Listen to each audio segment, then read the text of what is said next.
श्रियांसाठी आज बनवले मी हे हाय प्रोटीन ड्रिंक आणि हे फक्त पॉवर पॅक ड्रिंक नसून it is also contribute to boost the energy level and immunity, enhance the brain development and also support to the healthy weight gain. तर सगळ्यात आधी मी इथे घेतले 2 कप दूध, त्यामध्ये टाकलेले आहे 3 खजूर, 2 अंजीर आणि थोडीशी ड्रायफ्रूट पावडर.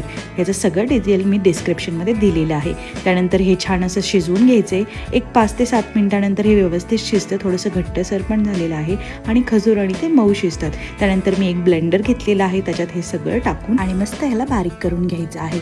आता हेच जर ड्रिंक तुम्ही सकाळी मुलांना दिलं ना तर अगदी मुलं आनंदाने दिवसभर एनर्जेटिक राहतील. सो नक्की ट्राय करून बघा ही रेसिपी. आणि आता सगळेजण ॲज युजल ह्या ब्लेंडरबद्दल मला विचारते. तर हे ब्लेंडर मी 2 महिन्यांपूर्वी ॲमेझॉनवरनं घेतलेलं आणि माझं आधीचं ब्लेंडर खराब झालं म्हणून मी हे नवीन ब्लेंडर घेतलं. तर हे आहे ओनेटचं portable blender for smoothies and juices.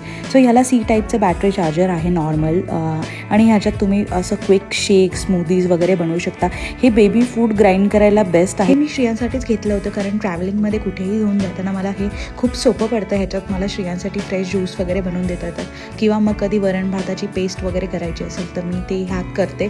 आणि हे खूप फ्रेंडली आहे. ह्याच्यात छान अशा उकडलेल्या भाज्यांच्या स्मूथीज वगैरे पण खूप छान तुम्ही बेबीला करून देऊ शकता.